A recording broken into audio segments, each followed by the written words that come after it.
Tänään vietetään Pyhän Henrikin muistopäivää. Piispa Henrik tai Pyhä Henrik oli keskiajalta periytyvän käsityksen mukaan paitsi uskonopettaja ja marttyyri, myös Suomen kristillistäjä ja ensimmäinen piispa. Ja hän oli koko Suomen ainoa paikallinen katolisen ajan pyhimys. Henrik on murhaajansa Lallin ohella yksi Suomen historian tunnetuimpia hahmoja. Tämän muistopäivän kunniaksi luen tässä kanttorin hetkessä niin sanotun Pyhän Henrikin legendan, jonka on tällaiseksi muotoillut Tuomas Heikkilä. Rytmitämme sitä virrellä 759, joka pohjautuu keskiaikaiseen Pyhän Henrikin hymniin Ramus virens olivarum. Sävelmän on tähän muotoon muokannut Heikki Klemetti.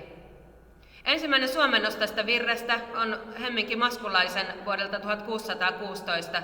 Tämä kohta kuultava teksti on Niilo Rauhalan. Minä olen Heini Westerinen ja kanssani musisoi täällä Johannes Westerinen. Ja myös soitetaan menneinä vuosisatoina soitettuja soittimia, kuten krumhorn, barokkiviulu, viola da gamba, renesanssi pitkärumpu, urut ja tsembalo. Pyhän Henrikin legenda sisältää selostuksia piispan elämästä ja ihmetteoista, ja se on laadittu alun perin vuosina 1270-1290, eli yli 100 vuotta piispa Henrikin oletetun kuoleman jälkeen. Legendan mukaan Pyhä Henrik seurasi kuningas Erik Pyhää tämän ristiretkelle Varsinais-Suomeen aikaisintaan vuonna 1155 ja jäi maahan saarnaamaan, kastamaan ja järjestämään kirkollisia oloja.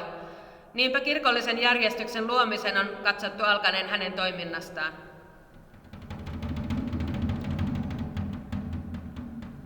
Tuo lehvä öljypuiden kyyhkynen nokassa on eläinsuku suuri nolla arkissa. Riemuitse Suomen kansa ja Herra armostansa ylistä palvoen. Nyt vuoren huippu peittyy, kun tulva kohoaa. Maan pilvet hälvenevät, taas taivassa harastaa. Riemuitse Suomen kansa ja Herra armostansa ylistä palvoen. Ai ihme suuri luojan, kun arkki pelastuu, vaan Herran vihan alla muu kaikki tuhoutuu. Riemuitse Suomen kansa ja Herra armostansa ylistä palvoen.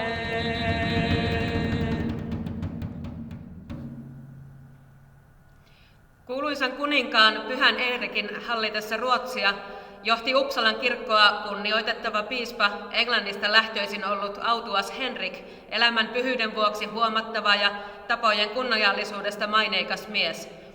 He valaisivat ikään kuin kaksi suurta valoa tuon maan kansaa yhä enemmän oikean Jumalan tuntemiseen ja palvelemiseen ja kasvattivat heitä siinä.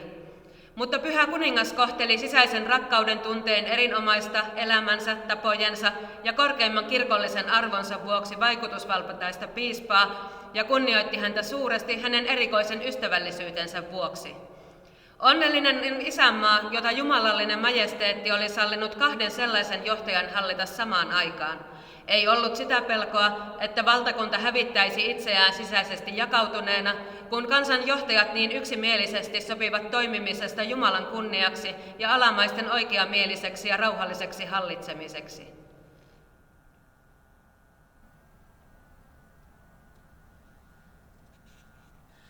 Mies saapui Englannista uskoa kylvämään. Hän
mainitaan myös piispa Henrikin tehneen kaiken kaikkiaan 11 ihmettä. Näitä olivat seuraavat. Piispa Henrikin murhaajan Lallin päänahan irtoaminen hänen laitettuaan piispan lakin päähänsä. Piispan sormen löytyminen tämän surmaa seuranneena keväänä. Pojan herättäminen kuolleista Kaisalassa. Tytön herättäminen kuolleista Vehmaalla. Sairaan naisen parantuminen Sastamalassa.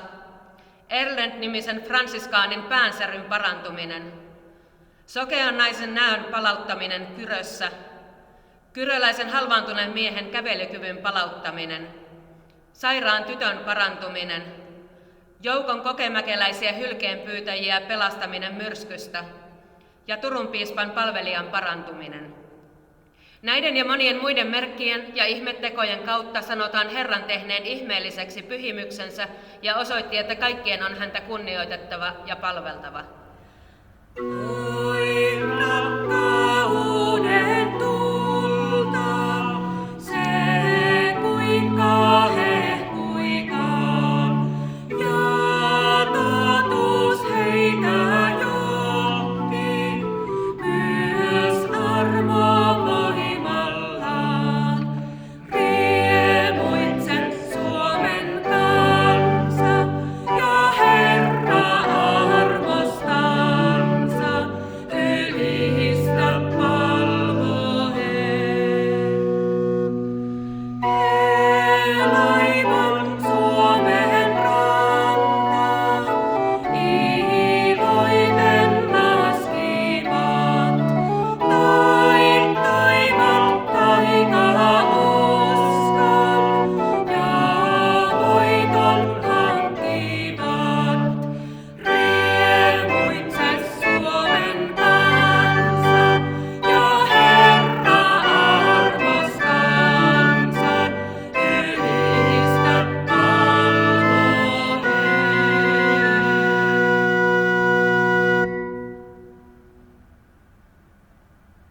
Siihen aikaan rakennettiin Jumalan pelossa kasvavaa kirkkoa, oikaistiin lakeja, joita vanhempi aika oli säätänyt väärin tai ihmisten nurjamielisyys väärentänyt.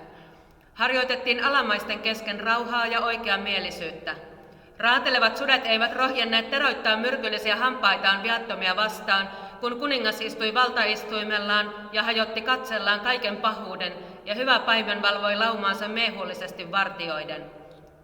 Mutta kun Suomen silloin sokea ja julma pakanakansa aiheutti usein Ruotsin asukkaille raskaita vahinkoja, pyhä Erik kuningas otti mukaansa Uppsalan kirkosta autuaan Henrikin, kokosi sotajoukon ja suuntasi sotaretken Kristuksen nimen ja oman kansansa vihollisia vastaan. Kun hän oli pakottanut nämä voimallisesti kristinuskoon ja oman valtansa alaisuuteen sekä kastanut suuren joukon ja perustanut noille seuduille kirkkoja, hän palasi Ruotsiin kunniakkaana voittajana.